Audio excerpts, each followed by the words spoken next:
Good evening, everyone. We have 3 items on the Economic Development and Planning Committee agenda tonight. Actually, all 3 of them are going to require a vote. Our first is EDP 7. This is a resolution regarding accepting money from the Erie Canalway Heritage Fund. And this is going to go for some fairly exciting improvements along the Mohawk Hudson Bike Trail. And with that, I'll turn it over to our Commissioner of Economic Development and Planning, Ray Gillen, who will explain a little about how that's going to work. Thank you, Legislator Hughes. The Canal Corp issued an RFP looking for grant applications. They awarded a handful of grants statewide. We were fortunate enough to win one. I want to thank Steve Feeney from the Department of Economic Development and Planning for his work in writing the winning application. The grant provides $22,175 to the county, which is matched by $22,175 from the county. It builds 2 rest stations with water. This is something we're hearing a lot on the trail, that people would like to have a place to refill their water bottles and other things. So it's 2 rest stations on the Rotterdam portion of the trail, which you all know is maintained by the county. The rest stops will include signage, benches, rest area, and the water. As we said, they'll be located at Kiwanis Park and at the new parking area where the trail crosses 5S in Pattersonville. So those are 2 kind of strategic location. There's also funding in the grant to provide for a bike trail page, if you will, it's probably not the right term, for the kiosks that Discover Schenectady has placed around the county. So we're going to beef up the section in the kiosk related to the trail. So there's funding in the grant application for that as well. So tonight we need your authorization for the county manager to sign the grant and for the budget modification on the to provide the match. Have any questions from any of the members? I have a motion, second from Legislator Gatta. All in favor signify by saying aye. Aye. Measures moved to the agenda. Number 8 is a resolution regarding the notification of owners or developers of qualifying alternative energy systems, of the imposition of a payment in lieu of taxes agreement. This is a little bit complicated, but I know you're up to the task. Try to get through it. Yeah. So solar and other renewable projects are tax exempt in New York State due to Section 487 of the New York State property tax law. So they're automatically tax exempt, but the developers have to apply for that exemption. So if you're doing a solar project in the county or any county in New York State, you're automatically tax exempt by law. You have to apply and notify the county where you want to build that project. And the county then has, and you have to provide the county with 60 days notice. And the county can then respond and say, wait a minute, we want a pilot agreement. We want a payment in lieu of tax agreement so that the schools, the local governments, and the county receive some property tax from the renewable energy project. In that 60-day window, it kind of creates some time pressures to negotiate a pilot, and everybody kind of scrambles around. We have a system now that works really well with the cooperation of the county manager, where these notifications come in and everybody hustles around and we get in touch with the developer right away. But it's really no way to operate. It's just not a very efficient way to go. And the state recognized that. The state legislature agreed to make a change in Section 47 in the most recent legislative session, which basically says that you're allowed as a county to declare that it is your intent to require a pilot payment, a payment in lieu of tax agreement, when a solar or renewable energy project occurs in your county, so that it gets around this notification business where they send a letter into Paul Romano, or they send a letter into Chris, they send a letter into me, they send a letter into Rory, and then you're scrambling to do 60 days.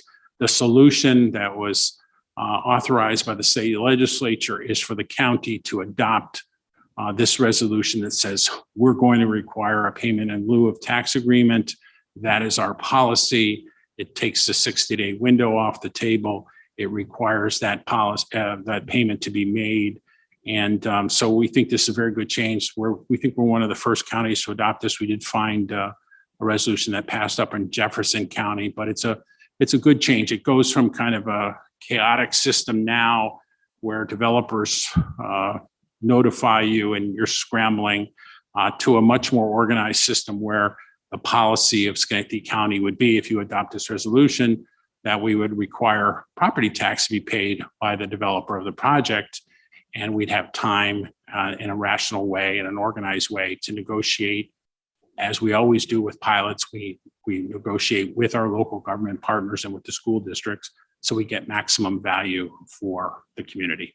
So I think it's a very common sense change that was authorized by the state legislature. We encourage you to move forward. And this, I think, requires a local law. Resolution. Resolution only? All right. Any questions? I had a question. You mentioned you negotiate with the town of Rotterdam, for example, or the town of Waynesburg, if the project was in their municipality or in their town. Yes. Yes. If so, first of all, we're going to encourage the municipalities to adopt this legislation as well.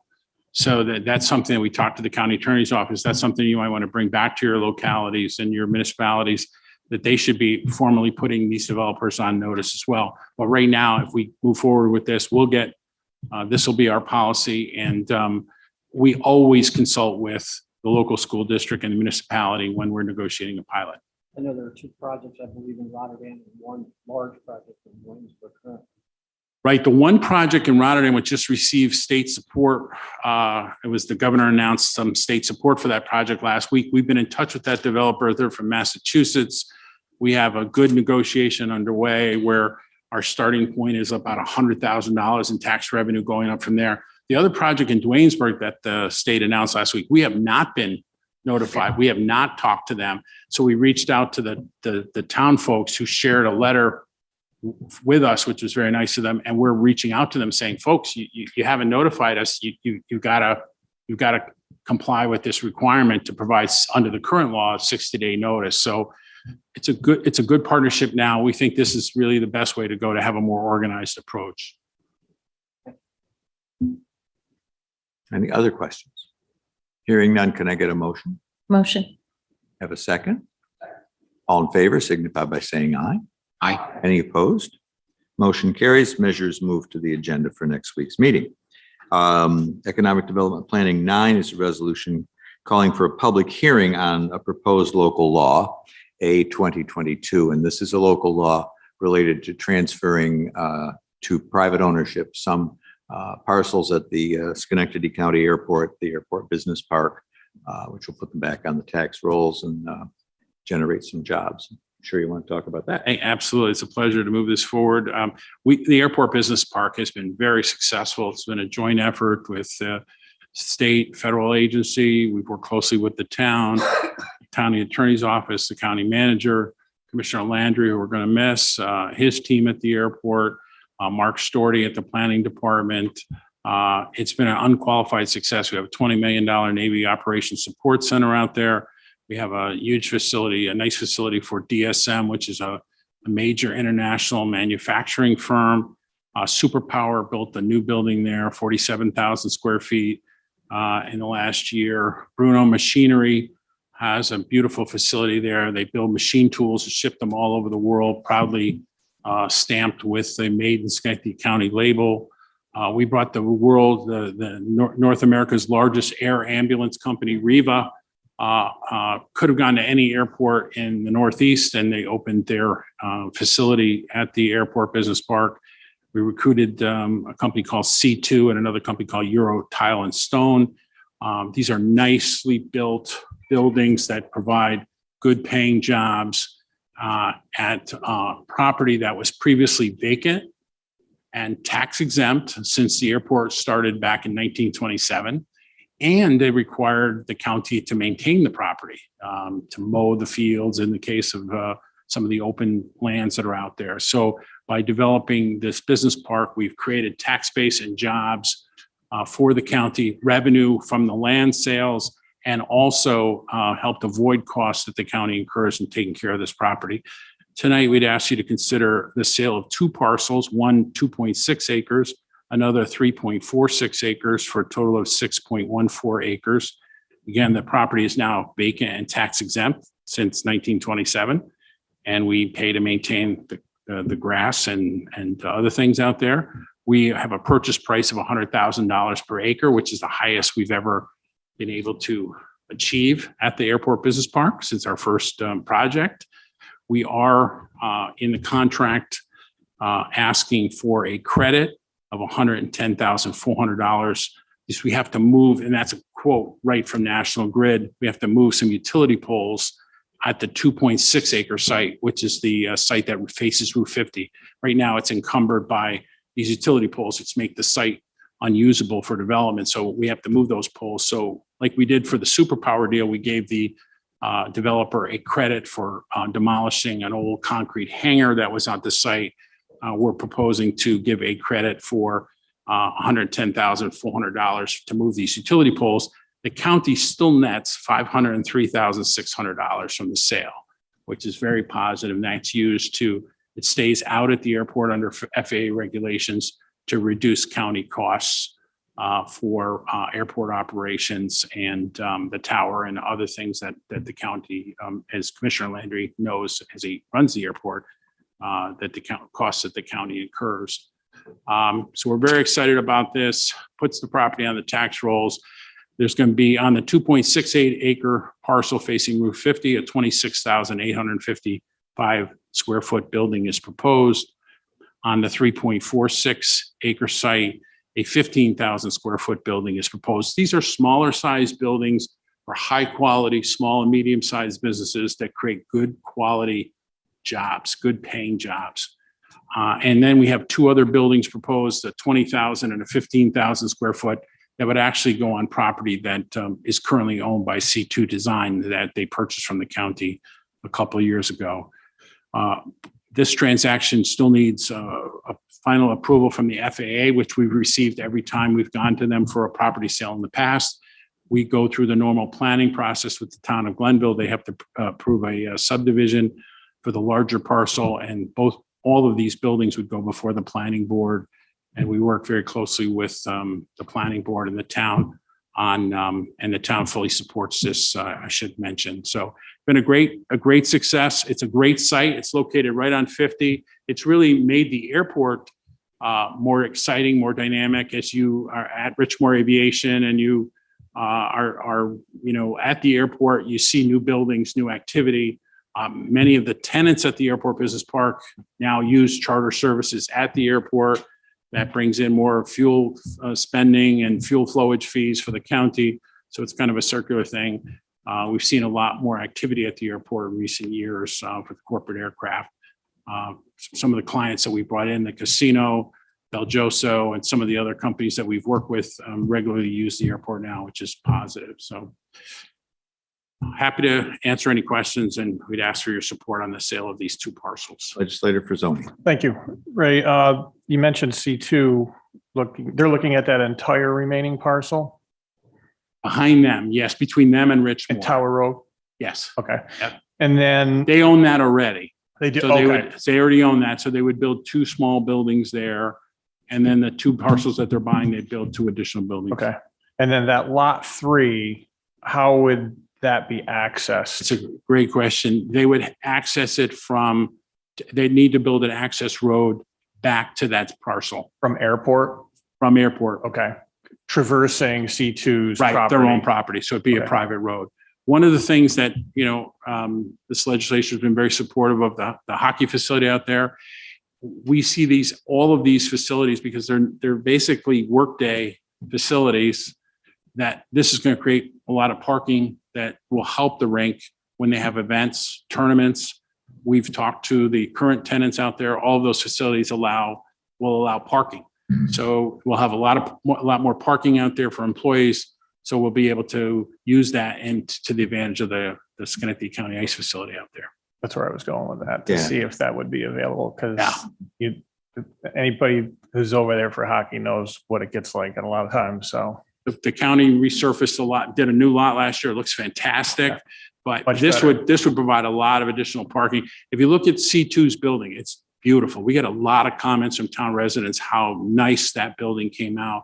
That's the type of building we're looking to build here, each with its own parking lot, walkable to the ice sheet.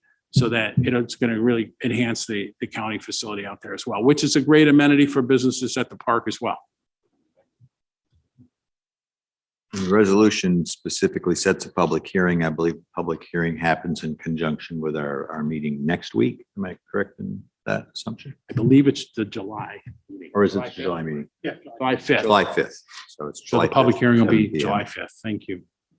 No further questions. Can I get a motion in a second? Motion. Okay. All in favor signify by saying aye. Aye. Any opposed? Okay, EDP 9, I see that one.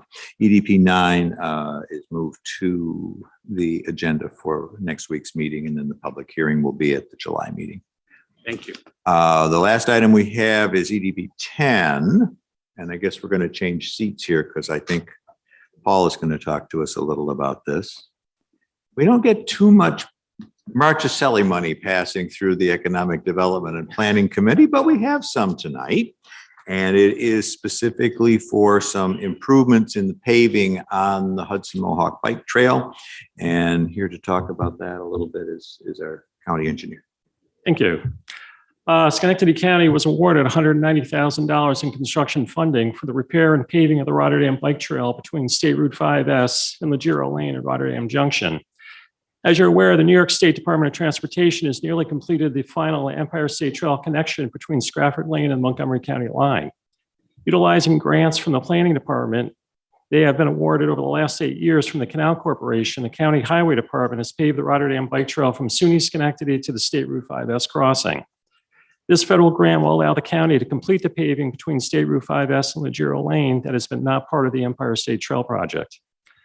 This project was designed and completed by the County Engineering Department in 2021, and we're planning to complete the construction with county highway crews. New York State DOT will be providing federal inspection for us, so we meet the federal requirements. Project is 95% federal and state reimbursable, leaving 5% of the project cost for the county. Construction is anticipated to be completed later this summer. Any questions? A second? All in favor signify by saying aye. Any opposed? Motion carries. The last item to come before Economic Development and Planning. Just a really quick note, if anybody's interested, you'll recall that last month we talked about the CRC underwriting some municipal bond market activity for Union College, and that will be closing later this week and will net the CRC about $180,000 in fees, which can be used for other public benefit activities. So that meeting's adjourned.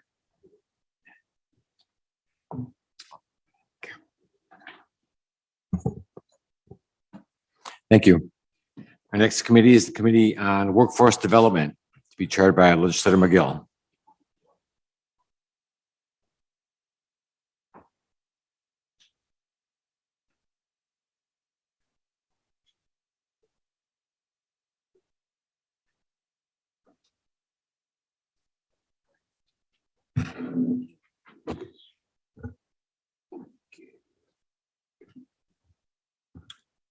Good evening. I'd like to call the Committee on Workforce Development to order.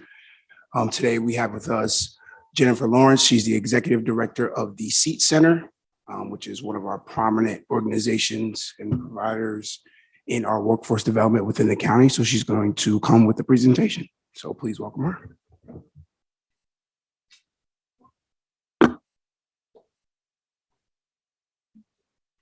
Thank you.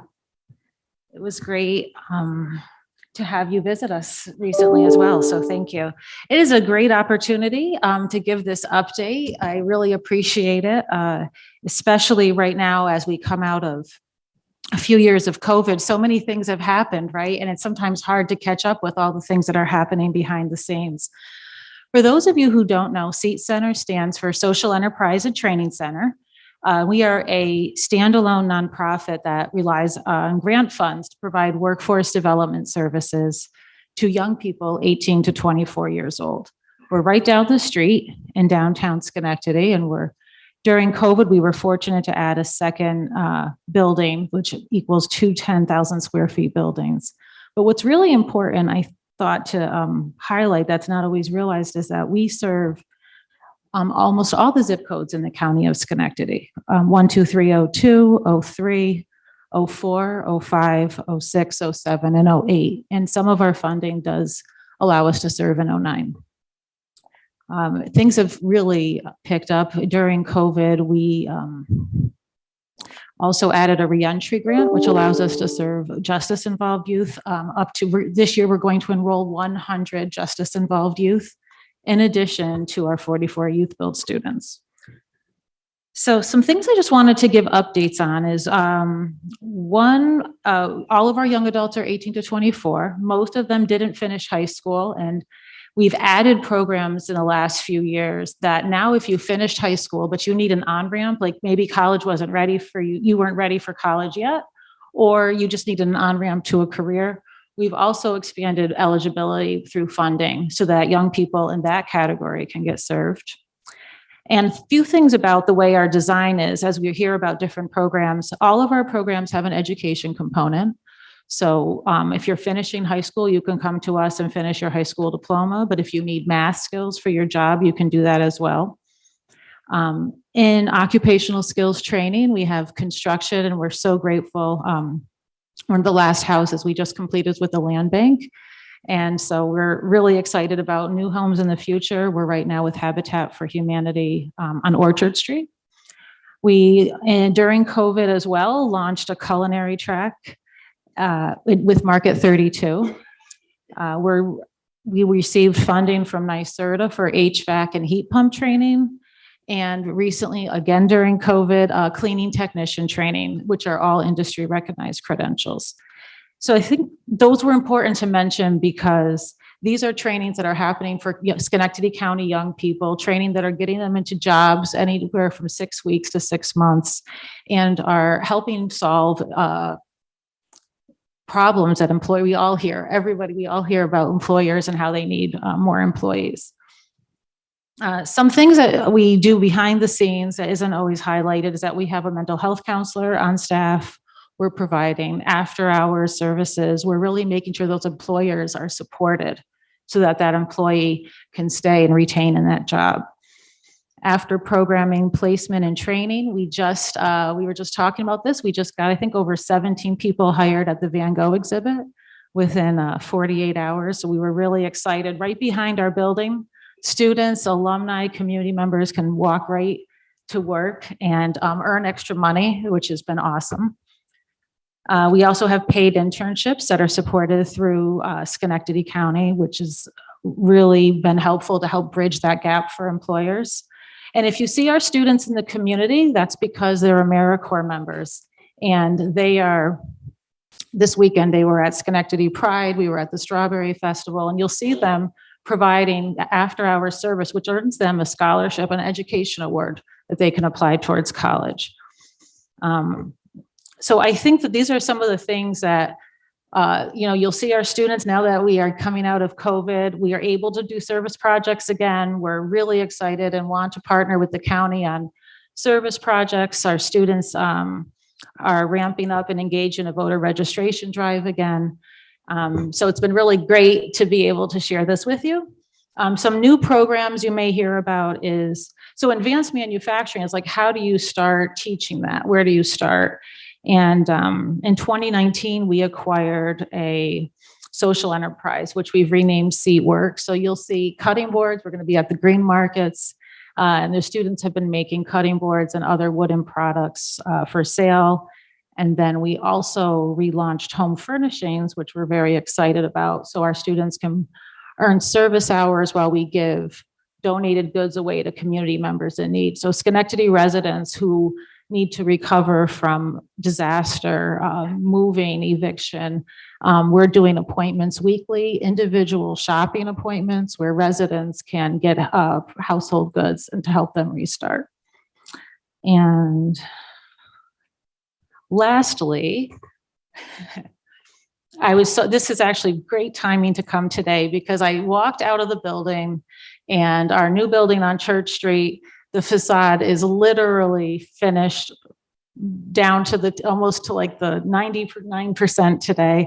And I wanted to thank Metroplex and everything behind the scenes that was able to help us get to the point to have that facade completed. But I would love to invite everybody out when you get a chance. We'll definitely have a ribbon cutting.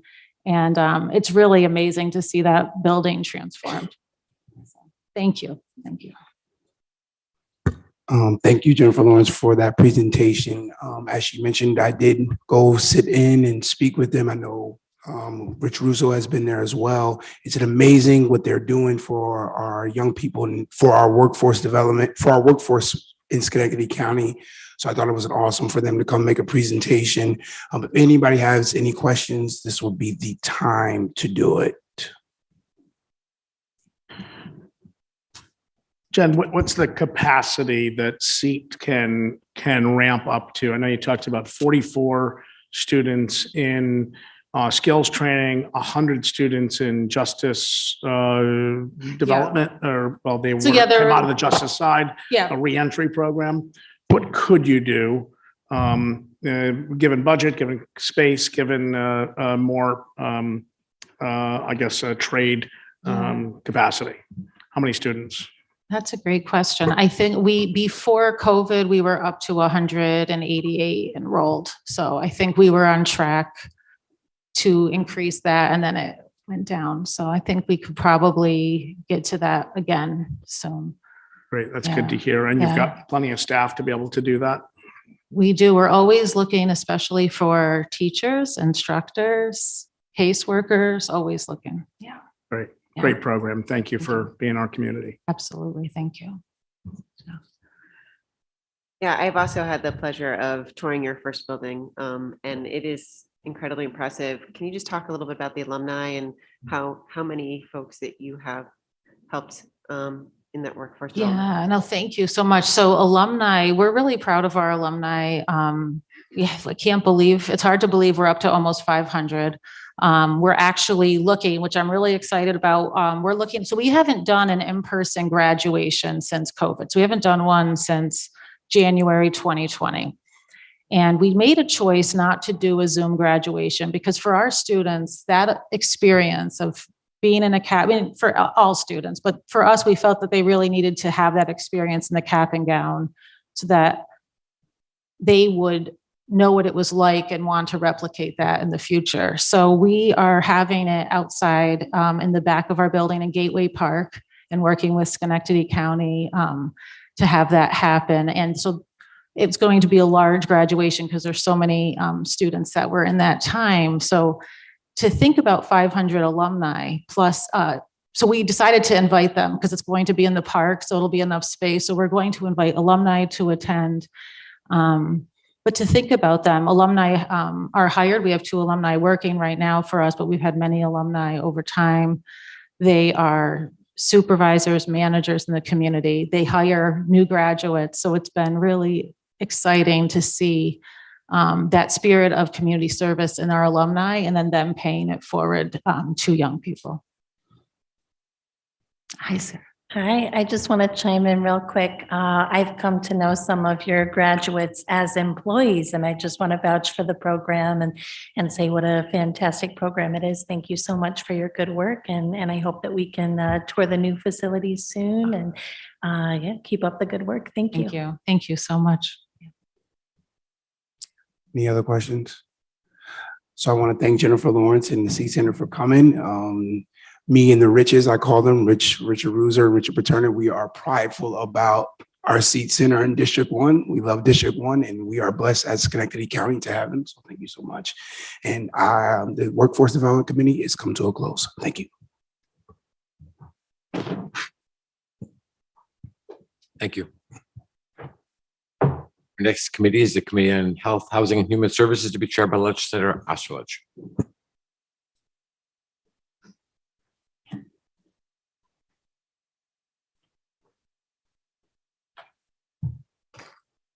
Thank you, Mr. Chair. I call the Health and Human Service or Health, Housing and Human Services Committee to order. We only have one item on the agenda. Let's see. A resolution regarding the acceptance of monies from the New York State Office of Temporary and Disability Assistance for Sheltering and Housing of Homeless Persons. Thank you for joining us, Commissioner. Please let us know what's going on with us. All right, thank you, Legislator Austerlitz. Good evening, everybody. We received notification from the New York State Office of Temporary and Disability Assistance that our Code Blue plan has been approved. It's a little bit after the fact, talking about this in the month of June. This actually had to do with our program plan for 2021 to 2022. We actually stopped our Code Blue housing back at the end of April of this year, but it took the state a little time to get around to finally approving our plan. We were awarded $512,842. Some of that you can see from my memo offsets some administrative expense that we have related to our on-call staff, as well as a software program that we've been using to be able to track individuals that end up being housed in some of the shelters during the Code Blue period.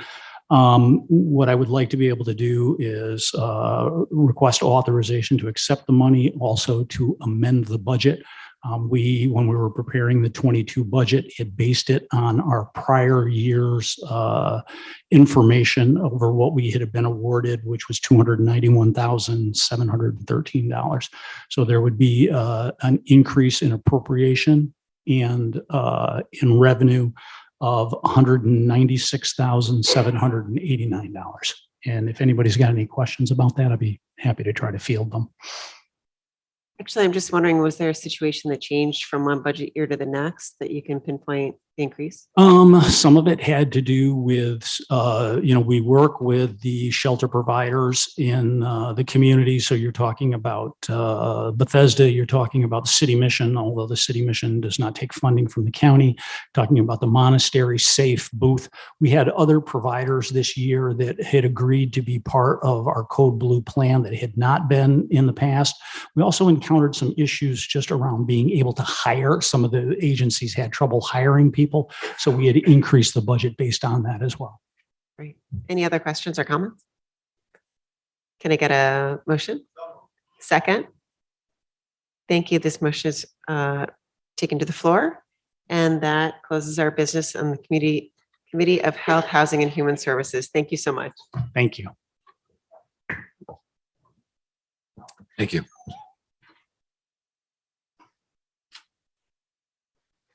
Our next committee is the Committee on Labor and Civil Service, to be chaired by Legislator Zoni.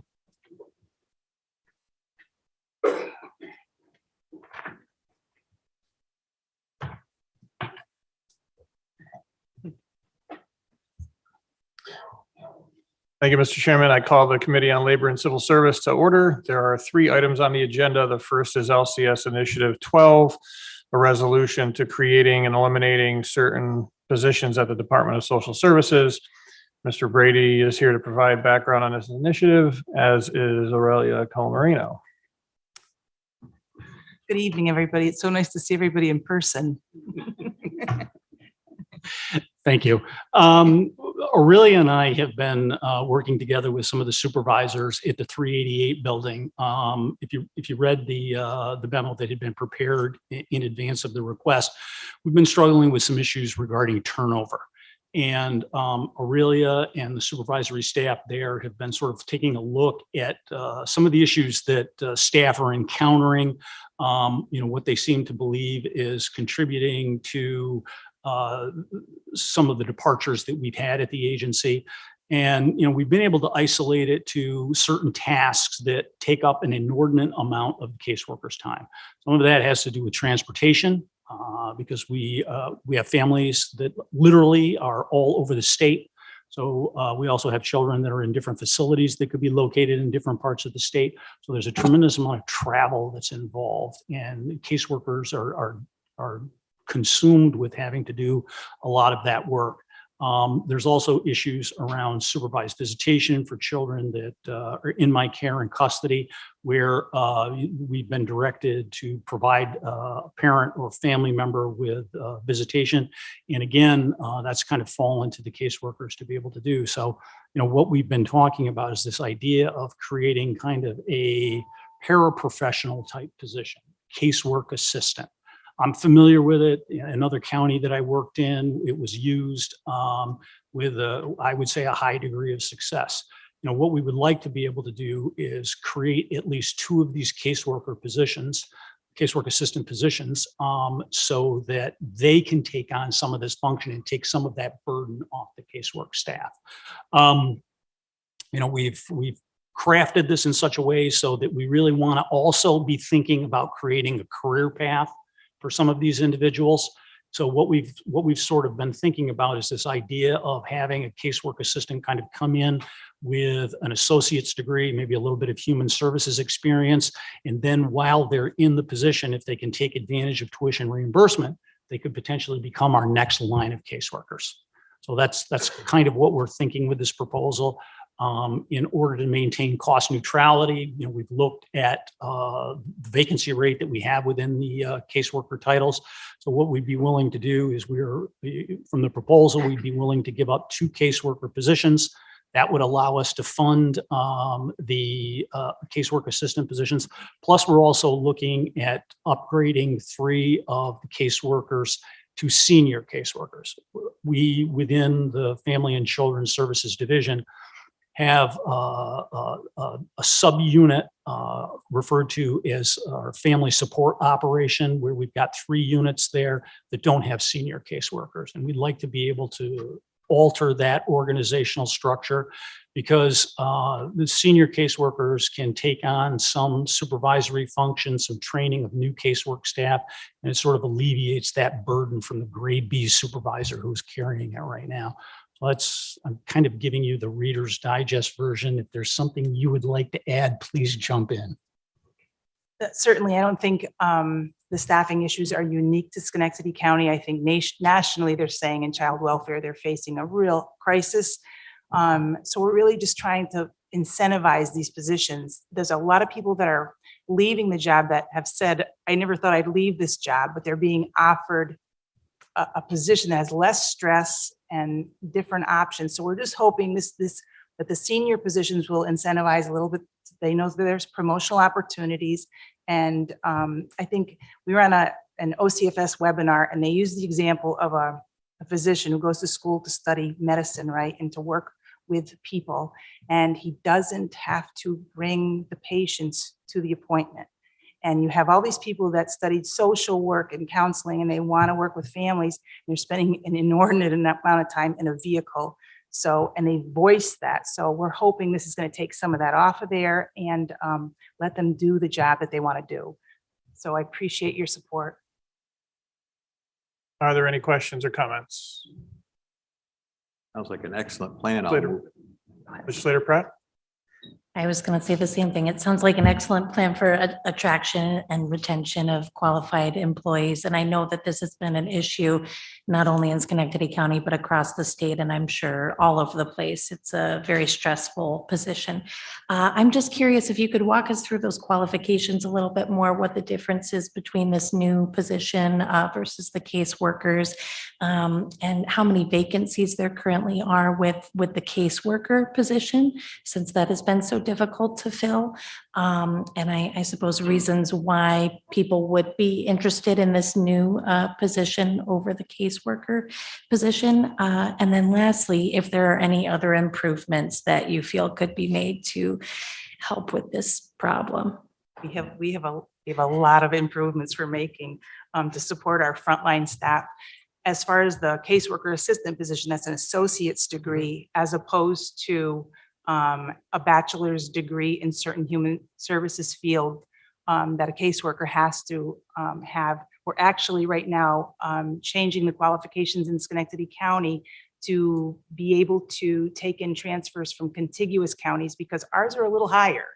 In the state, it's an either or. You could have a bachelor's with a human services degree in certain areas or a master's degree. When we take a transfer in, they don't allow the bachelor's. You have to have a master's degree to come from another county trained, which has hurt us because we've had a lot of people who who are working in Albany that live closer to our office that we couldn't take in. So that's one area. I'm trying to think if I answered what other part of the question. The other kind of things we're working on is all kinds of incentives in the office as far as looking at teaming people together. There are certainly caseworkers who love the field work. And then there are other caseworkers that love the paperwork, and trying to give them the opportunities to handle the job differently, giving supervisors the ability to manage or determine if they can do those kind of things in the office. Other things we're doing is we're looking at, oh, my brain's gonna go dead now. Help me out, Paul. We have 50 on a list. What are we doing? Well, I mean, part of what we've also started doing is because we're not alone in this. We're not getting the response to the civil service lists like we used to in the past. So what we've ended up doing is that we're sort of taking kind of a new and creative approach to just recruiting. And we've been bringing on provisional appointees, and similar to what we've done at the building at 797, we're making sure that people have adequate preparation to be able to take the civil service test. Because if we bring on a provisional, we're making a significant investment in these people. We want to make sure that we can retain them. So we go through a entire sort of test prep program with them, so that when they do have the opportunity to take the civil service test, their opportunity of not only passing it, but scoring well enough to be retained is kind of important. So we've sort of built that into this whole plan as well. And like I said, I talk to my peers in other counties, and, they're running into the same sorts of issues, just in terms of trying to attract people into the field. It's become a pretty significant challenge. The other big area that we're looking at is our prevention services continuum, because that's a support to caseworkers. It's the services for the families. They are facing a lot of staffing shortages, which only overburdens our frontline. One of the big ones we're looking at is a comprehensive supervised visitation program that really takes that off the caseworkers and handles, because we are obligated, not only statistically, we know that the more visitation you have for families with children with their parents, the quicker children are returned in a good situation. So we have an obligation to work towards, expanding it, which is very difficult to do when you have a staffing problem.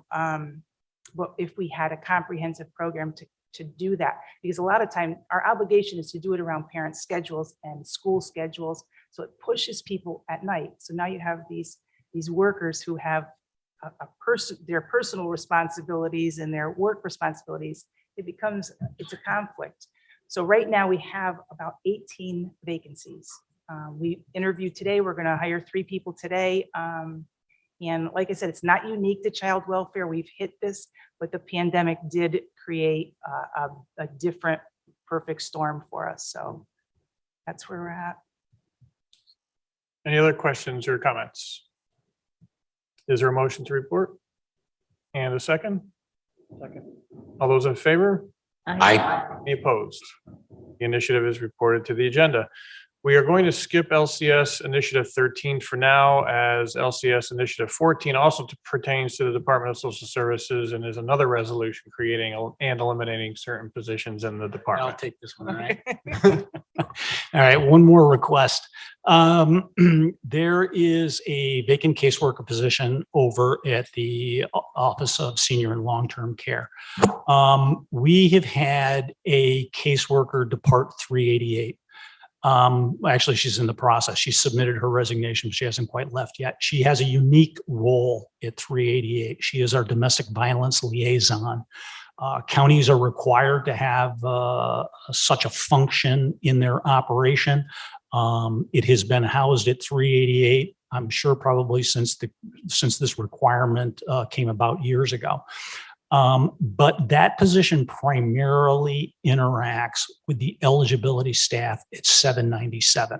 The domestic violence liaison, they're the individuals that are going to be meeting with people who have identified as potential victims of domestic violence. And when they do that, it is our obligation to complete an assessment to make sure that they get a referral to appropriate services. We also have to evaluate whether or not they're entitled to certain waivers of eligibility requirements related to the public assistance program. And that's what this domestic violence liaison does. They also have to periodically go back and recertify the cases if they still are eligible for these waivers. What I would like to be able to do is I'd like to be able to take the vacant position from senior long-term care office and move it over to 797. What that would do is it would allow me to continue to have that domestic violence function properly housed at our eligibility operation. But at the same time, the person who is leaving from 388, it leaves the vacancy with Aurelia's office so that they can potentially hire another caseworker there. And I realize it's only one person, but I mean, at least that person can take on a child welfare caseload and help out some of the other staff that are still remaining there that are having to carry that burden of the work. So that's essentially the gist of my request.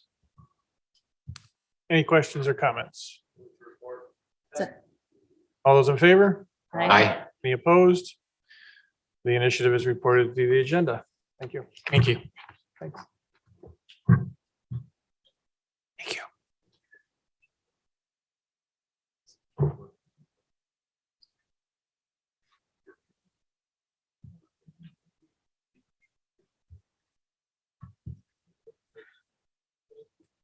And our next item is LCS Initiative 13, a resolution creating and eliminating certain positions in the Department of Information Services.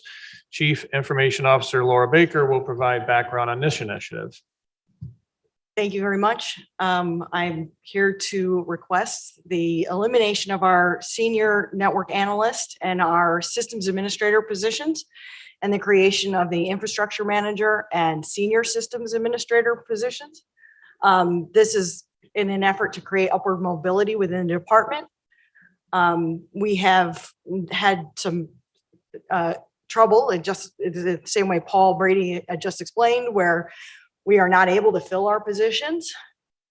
The applicants we've gotten have not been qualified for the positions. I'd like to retain the staff that we have. This also will give us the ability to open up an entry-level position, something that our department hasn't had in over 15 years. Where we need to get the new workforce in, and we're looking forward to that opportunity. Any questions or comments? Laura, do you see us training from the ground up, a green recruit, or do we want to get somebody out of Bryan Stratton, Hudson Valley? Are we looking for no experience or? We're looking for not no work experience. The way that we've put it's a computer support or computer software support assistant position together is that you will have some workforce experience, perhaps some education in the field. There are a lot of students at SECC that are doing cybersecurity, computer engineering. We'd like to entice them and get them into the workforce at the very entry level. So no experience on the help desk or any professional computer department experience is required. And in my experience, if we do can we do any kind of internship with some of those candidates? We can. We have in the Or past. extern? Michael Artis actually came to us as an intern. Yep. So we definitely have that opportunity. And by creating the upward mobility of the two senior positions, it actually adds a management responsibility. And then we can bring in an intern or bring in a very junior level person, and those positions will be responsible for the training, education, onboarding, everything they need. It's a knowledge transfer that IT desperately needs. Yeah, it sounds like smart development. So thank you. Any other questions or comments? Motion to report? Is there a second?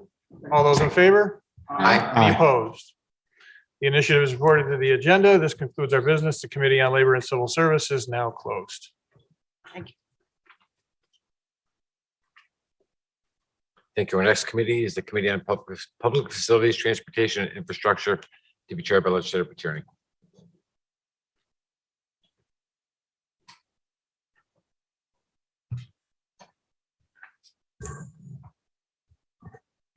Mr. Chairman, thank you. I'd like to call to order the Committee on Public Facilities, Transportation, and Infrastructure. This evening, we have one item on the agenda, PFTI 9, a resolution authorizing the county manager to enter into an intermunicipal cooperative agreement with the East Glenville Fire District Number 3. Manager Fluman. Thank you, Chairman Paterni. So this is a request from the East Glenville Fire District. We've done work in the past for them, paving their parking lot, working with them to be a BOE site. This is just a simple request from the chief. Can we enter into agreement if they need some minor repairs at their building for county staff to do it? This is something that we've done in the past, something we do with other municipalities. So from the manager's office, we're asking to sign this agreement. Great. Any questions? Thank you. Is there a second? Second. All those in favor? Aye. Any opposed? Thank you. This item is moved to the floor, and that concludes our business for the Committee on Public Facilities, Transportation, and Infrastructure. Thank you. Our next committee is the Committee on Public Safety and Firefighting, to be chaired by Legislator Constantine.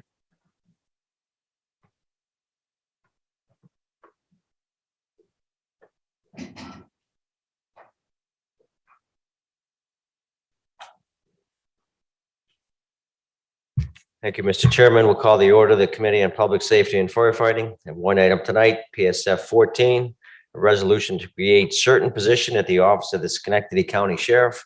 I know you have all read your letters attached from Commissioner of Finance and our fine sheriff. This is pretty much just a professional sports trade where one employee is going to another office and the salary is fully covered. Our county manager is here to answer any questions that you may have.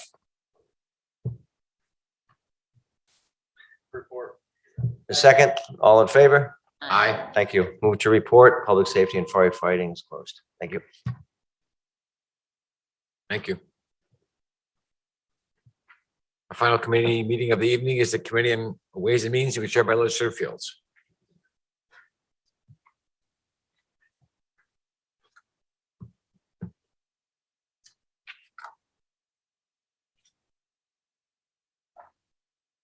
Good evening, everyone. We have our first item on today's agenda, Ways and Means number 4. And this time I'd like to invite Amy and Darlene to come forward. They're the commissioners of the Board of Elections. The first item on the agenda this evening is a resolution regarding budgetary amendment to the Schenectady County Board of Elections operating budget. This is in relation to the primary that we have scheduled. Hi, everyone. Thank you for having us. As you may have heard, we have another election coming up on August 23rd. For that election, we will be voting for Congress, US Congress, and New York State Senate. The petitioning period is still occurring right now for that office, so we don't exactly know what primaries we have at this time, but we do believe at this time we have a county-wide Democratic primary for Congress and Senate District 44, which is new Senate District 44, which is Niskayuna and City of Schenectady Republican Senate District. So that's what we think at this time the footprint is, but we'll certainly learn more. The state is set to certify on June 29th, which is the day after the June primary. So at this time, if you have any questions, we'd be happy to hear them. We did provide you with like a breakdown. That particular breakdown that we did provide was for a full rollout. As Amy just discussed, we aren't certain that we're going to need to do a full rollout. We'll kind of try to, alter the things and alter the communities where the concentration of these particular primary elections are occurring and shift staffing around and stuff like that. So we'll do our best to minimize any costs that would occur at the additional August primary. I just want to say thank you. This is a time that I could imagine could be so difficult with the many changes that's going on and so many different things that's happening. And I see it firsthand, so I know it probably is tough. So I just want to thank both of you for everything you do in any way that we can support or help, if that's okay. We'll be there. Thank you. So, Mr. Hughes. It's sort of a general question. There obviously are fixed costs associated with running a primary, and I understand how that passes through. Running two primaries in one election cycle, what is the impact on the county portion of your budget that doesn't get passed through? Are you asking about the additional portion? Yeah. Yeah, so that the main staffing and the main cost would be just the additional election day event itself. We don't take on a lot of seasonal workers or anything like that, so that particular cost would be, solely by just opening up various portions of our county and staffing them accordingly and shipping and we do have there was a new law passed this year, which actually kicks in July 1st. We now have to pay for absentee going out, absentee applications, and we also have to pay for those absentees prepaid envelopes for any absentees that are being sent back. That is an additional cost that was pushed on us in 2022, which we weren't aware of at the time that we created our budget. So that is a portion of some of the stuff that we're looking for. Thank you. So I can just ask this question to clarify a question you're asking. Is the cost for this new primary borne all by the county, or is it borne by the state? Is there any assistance for this cost outside Oh, I of the? apologize. We did seek, or we are attempting to seek to gain money from our legislature. As you guys know, session is over. Didn't see a lot of that happening, but you never know. We are going to get grant money for the postage that I just spoke of. There is money being proposed for that. But we do have some leftover grant money from some other areas that we might be able to apply as well to offset it. Is that the question? Well, is it 100%? Is it 80%? Is it? Not 100%. At this point, the only funding available to us is the reimbursement for that postage after July 1st. So we pay for the postage. Obviously, when we send them, the voters, we will pay that postage upon return. That's the only grant that has so far been established. There has been discussion about establishing grant funding to possibly cover some of these costs. At this time, there is none available.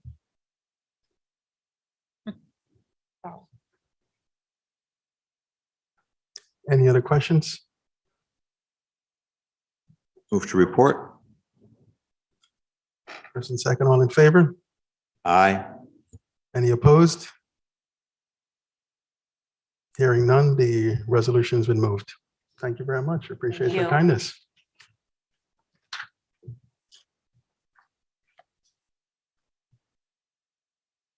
Our next item on the agenda is resolution number 5 regarding a multi-year agreement with Westlaw for a legal research computer service.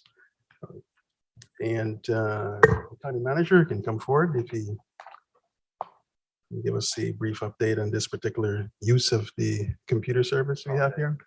Having a vigorous discussion back there about the chargeback process for Board of Elections. So when we have an election, we pass that cost out onto the towns. And so there's a chargeback that happens. And Mr. Hughes has mentioned that he was aware of it. But so at the end of the day, sometimes we get grants for some of these extra elections that we're doing. At the end of the day, we'll pass off the cost back to the municipalities.